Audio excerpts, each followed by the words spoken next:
Opa, tudo bem? Como você está? Estamos aqui mais uma vez para a gente poder ler a palavra de Deus. Hoje nós vamos ler completinho aqui a primeira carta aos Tessalonicenses. Vamos ler do capítulo 1 até o capítulo 5, tranquilo? Então já pegue aí porque vamos finalizar com mais um livro da Bíblia. Tá quase acabando, gente, quase acabando. Vamos lá. Primeiro capítulo da primeira carta aos Tessalonicenses. Paulo, Silvano e Timóteo, a igreja dos Tessalonicenses, que está em Deus Pai e no Senhor Jesus Cristo. A vocês, graça e paz. Agradecemos continuamente a Deus por todos vocês, sempre nos lembramos de vocês em nossas orações. Com efeito, diante de Deus, nosso Pai, nos lembramos sempre da fé ativa, do amor capaz de sacrifícios e da firme esperança que vocês depositam em nosso Senhor Jesus Cristo. Irmãos, amados por Deus, sabemos que vocês foram escolhidos por Ele. De fato, o evangelho que pregamos não foi apresentado somente com palavras, mas com poder, com o Espírito Santo e com plena convicção. Vocês sabem o que fizemos entre vocês, para o bem de vocês mesmos. E vocês imitaram o nosso exemplo e o exemplo do Senhor, acolhendo a palavra com a alegria do Espírito Santo, apesar de tantas tribulações. Assim vocês se tornaram modelo para todos os fiéis da Macedônia e da Acaia. Partindo de vocês, a palavra do Senhor se propagou, não apenas pela Macedônia e Acaia, mas também por toda parte se espalhou a fé que vocês têm em Deus, de modo que, sobre isso, nada precisamos dizer. Eles mesmos falam da acolhida que tivemos entre vocês e de como vocês se converteram, deixando os ídolos e voltando-se para Deus, a fim de servir ao Deus vivo e verdadeiro. Falam também de como vocês esperam que Jesus venha do céu, o Filho de Deus, a quem Deus ressuscitou dentre os mortos. É Ele que nos liberta da ira futura. Capítulo 2. Irmãos, vocês não acolheram e bem sabem que não foi... li errado. Irmão, vocês nos acolheram e bem sabem que não foi em vão. Apesar de maltratados e insultados em Filipos, como sabem, encontramos em nosso Deus a coragem de anunciar a vocês o Evangelho de Deus, em meio à forte oposição. É que a nossa pregação não nasce do erro, nem de segundas intenções, nem de esperteza. Pelo contrário, Deus nos achou dignos de confiar-nos o Evangelho, e assim o pregamos, não para agradar aos homens, mas a Deus, que sonda os nossos corações. Então, olha para você ver, Deus que é todo-poderoso e que Ele sabe de todas as nossas faltas e todos os nossos pecados, Ele veio aqui, perdoou e disse que nós deveríamos pregar o Evangelho para todas as criaturas, por onde a gente caminhasse. E esse evangelho que a gente prega não é para satisfazer os homens, não é para que os homens se sintam ali, pessoas privilegiadas, para que a gente agrade aos homens. Não, nós pregamos o evangelho por agrado a Deus, para agradar o nosso Senhor, pois Ele merece sim todo o louvor, todo o agradecimento, todo o agrado. Então, pregue o evangelho não por causa de agrado dos homens, não para receber elogios dos homens, mas pregue o evangelho porque você ama a Deus. Como vocês sabem, nós nunca usamos de bajulações, nem fomos levados por motivos interesseiros. Deus é testemunha. Nem estávamos à procura de elogio dos homens, seja de vocês, seja de outros.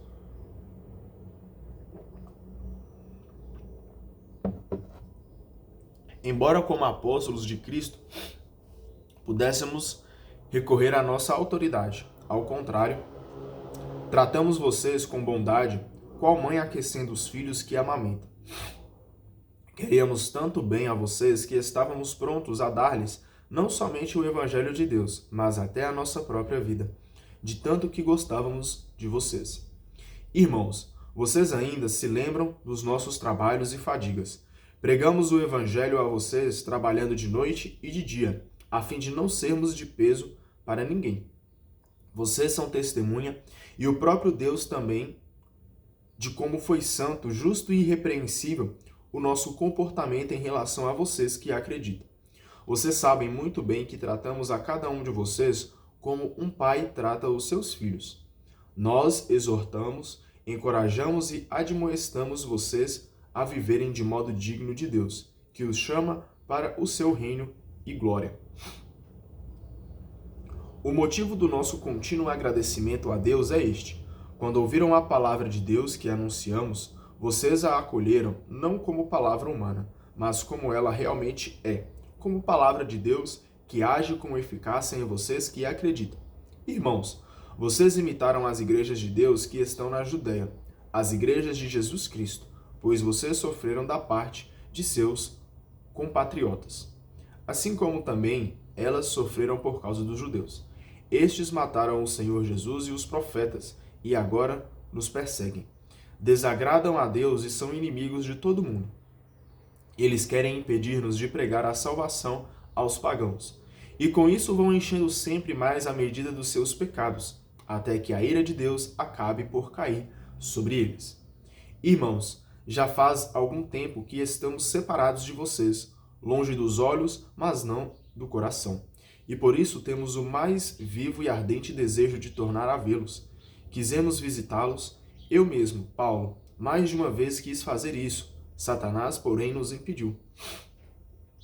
De fato, quem senão vocês será a nossa esperança, a nossa alegria e a nossa coroa diante de nosso Senhor Jesus no dia de sua vinda? Sim, nossa glória e alegria são vocês. Capítulo 3. Assim, não podendo mais aguentar, resolvemos ficar sozinhos em Atenas. E enviamos a vocês Timóteo, nosso irmão e colaborador na pregação do Evangelho de Cristo. Nós o enviamos para fortalecê-los e encorajá-los na fé, para que ninguém fique abalado com as presentes tribulações. Vocês bem sabem que este é o nosso destino. Quando estávamos com vocês, prevenimos que havíamos de sofrer tribulações. Foi o que aconteceu, como vocês sabem. É por isso que, não podendo mais suportar, mandei pedir informações sobre a fé que vocês têm. Eu temia que o tentador os tivesse seduzido e o nosso trabalho acabasse em nada. Agora, Timóteo, acaba de chegar da visita que fez a vocês, trazendo boas notícias sobre a fé e o amor de vocês. Ele disse que vocês sempre se lembram de nós com afeto e que desejam rever-nos como também nós gostaríamos de vê-los. Assim, irmãos, a fé que vocês têm é um consolo para nós em meio a todas as nossas angústias e tribulações. Agora já nos sentimos reanimados, pois sabemos que vocês estão firmes no Senhor. Como poderíamos agradecer a Deus por causa de vocês, pela alegria que nos deram diante do nosso Deus? Noite e dia rezamos, com insistência, para que possamos revê-los, a fim de completar o que ainda está faltando, a fé que vocês têm. Que Deus, nosso Pai e nosso Senhor Jesus, dirijam nosso caminho até vocês. Que o Senhor os faça crescer e aumentar no amor mútuo e para com todos, assim como é o nosso amor para com vocês, a fim de que o coração de vocês permaneça firme e irrepreensível na santidade diante de Deus, nosso Pai, por ocasião da vinda de nosso Senhor Jesus com todos os seus santos. Então, olha para você ver, cara.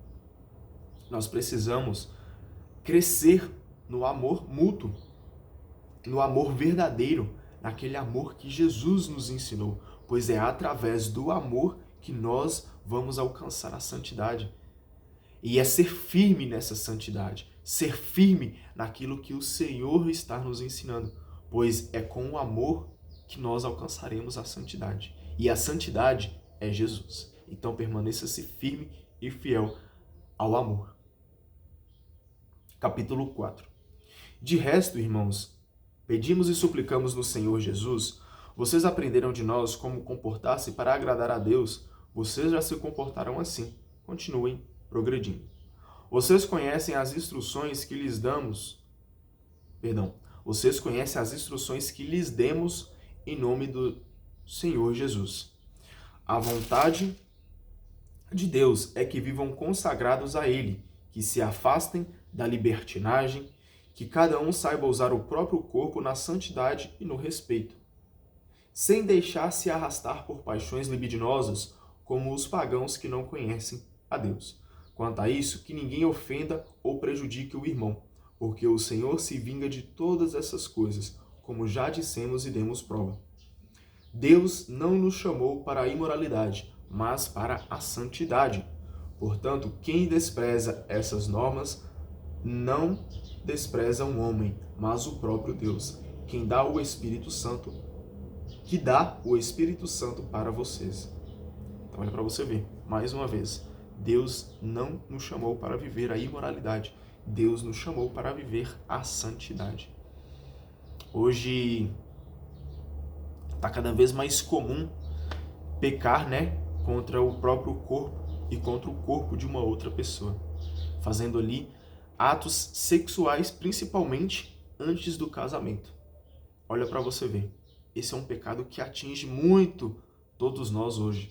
Inclusive, já me atingiu esse pecado, infelizmente. Mas a palavra do Senhor, ela vem nos ensinar, ela vem nos instruir e vem nos trazer de volta para perto de Cristo. Pois Cristo, ele não quer nos condenar. Cristo, ele quer nos salvar. E a palavra dele vem nos ensinar aqui a salvação, para que a gente abandone aquilo que não é do agrado dele, aquilo que a gente sabe que é pecado, para estar mais próximo dele, para estar vivendo ao lado dele intimamente. Porque olha para você ver, que cada um saiba usar o próprio corpo na santidade e no respeito. Então é ter o templo santo, o corpo seu é templo do Senhor, que você use esse corpo para alcançar a santidade, para que Deus habite num lugar digno, cara. Óbvio que nós não somos dignos de receber o corpo de Deus e o sangue dele dentro de nós, mas limpe, lave o seu coração e fala assim: Senhor, habita aqui dentro de mim, mesmo pecando tanto, cara. Mas eu não quero mais essa vida de pecado. Eu quero ser lavado, Pai. Eu quero ser lavado porque eu não vim para viver a imoralidade. Eu vim para viver a santidade. E aí no versículo 8 até diz: portanto, quem despreza essas normas não despreza a um homem, mas o próprio Deus que dá o Espírito Santo para vocês. Então, se nós estamos desprezando que o sexo deve ser feito depois do casamento, nós estamos desprezando não coisas humanas, mas nós estamos desprezando a Deus, porque Ele nos ensina que tudo tem o seu tempo, todas as coisas têm o seu tempo, e o sexo é depois do casamento. Então não despreze a isso, porque você estará desprezando aquilo que Deus está nos ensinando.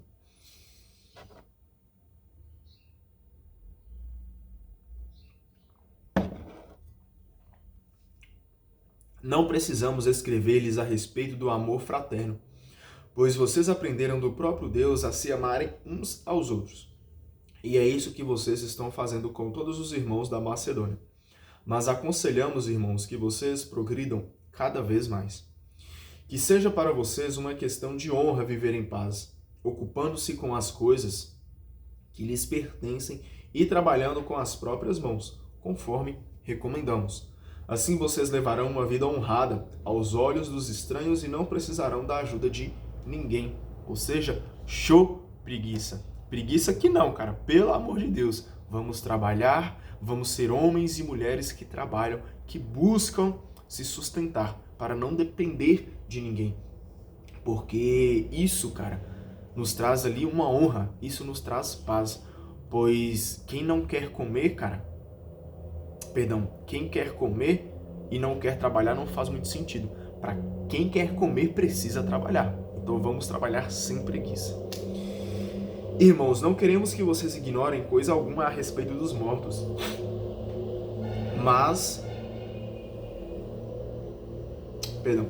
Irmãos, não queremos que vocês ignorem coisa alguma a respeito dos mortos, para não ficarem tristes com os outros que não têm esperança.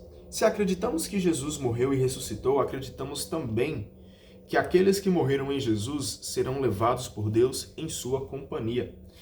Eis o que declaramos a vocês, baseando-nos na palavra do Senhor. Nós, que ainda estaremos vivos por ocasião da vinda do Senhor, não teremos nenhuma vantagem sobre aqueles que já tiveram morrido.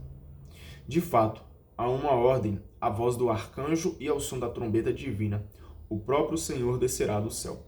Então os mortos em Cristo ressuscitarão primeiro.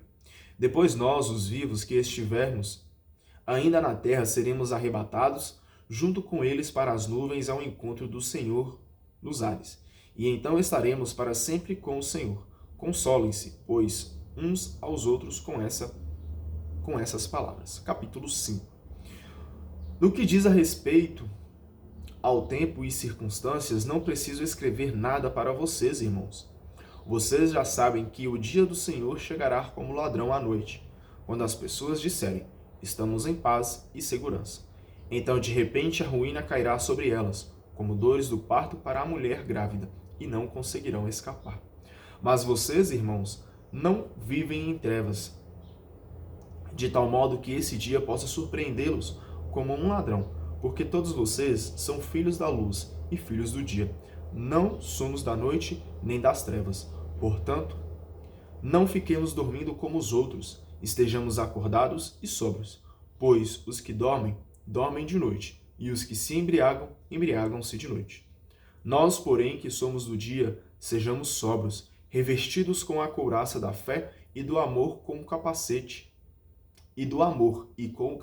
da esperança da salvação.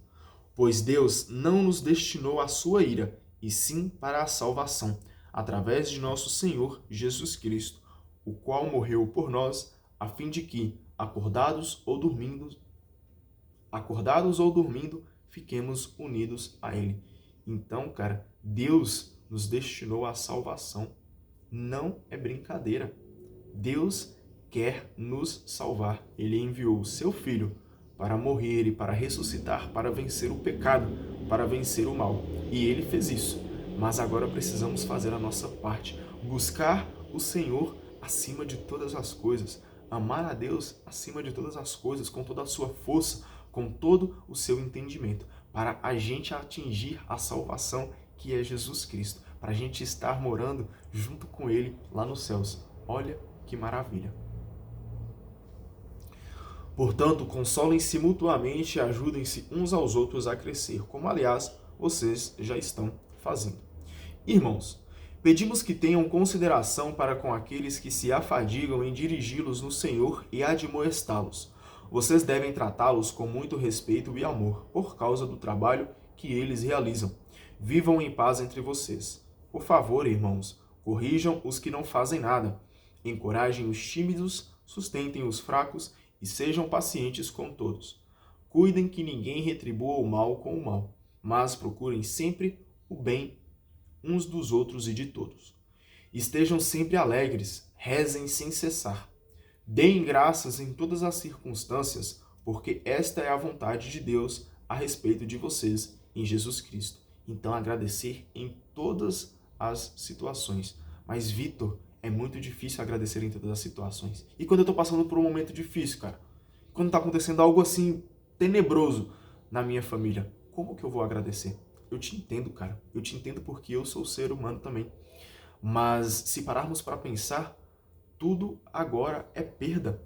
Pois se Jesus Cristo morreu na cruz e nos salvou, cara, todas as outras coisas são passageiras.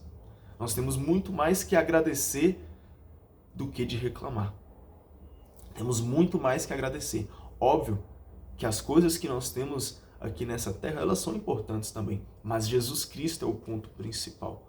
As bênçãos de Deus, a vontade de Deus é o ponto principal. Então, se estamos passando por momentos difíceis, vamos dar graças a Deus. Se estamos passando por momentos maravilhosos, vamos dar graças a Deus. Deem graças em todas as circunstâncias. Em tudo que nós estivermos passando, vamos agradecer.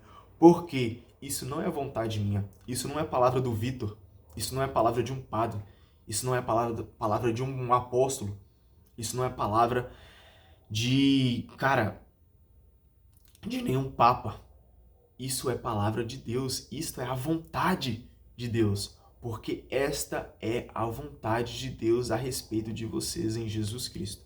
Então, mais do que as vontades humanas, a vontade de agradecer A vontade de louvar e glorificar a Deus por tudo aquilo que está acontecendo na nossa vida não é por vontade nossa, mas é por vontade e por agrado a Deus. Então agradeça em todas as circunstâncias.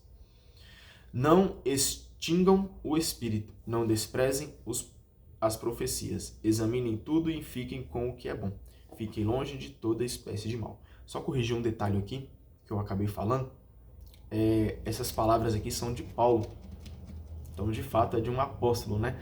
Mas ele está apresentando que isso aqui não é da vontade dele, mas da vontade do Pai. Só corrigindo esse detalhe aí para não ficar confuso, beleza? Que o próprio Deus da paz conceda a vocês a plena santidade, que o espírito, alma e corpo de vocês sejam conservados de modo irrepreensível para a vinda de nosso Senhor Jesus Cristo. Quem chamou vocês é fiel e realizará tudo isso. Irmãos, rezem também por nós, saúdem todos os irmãos com um beijo santo. Peço-lhes encarecidamente que esta carta seja lida a todos os irmãos. Que a graça de nosso Senhor Jesus Cristo esteja com vocês. Amém? Assim a gente finaliza. Beleza. Com a primeira carta aos Tessalonicenses. E, sinceramente, fenomenal, cara. Fenomenal. O versículo que acho que eu mais gostei, vamos lá. Esse versículo 7, cara, do capítulo 4. Deus não nos chamou para a imoralidade. Deus não nos chamou para a imoralidade, mas para a santidade. Então, show, desejos carnais. Sai de mim, desejos sexuais antes do casamento. Sai de mim, pensamentos, palavras, atitudes que não são do agrado do Senhor. Show. Eu quero viver para a santidade. Eu quero viver para Cristo. Amém? Obrigado pela tua presença. Se Deus quiser, amanhã estamos aqui de volta. Um beijo, um abraço para você. Até mais. Tchau, tchau.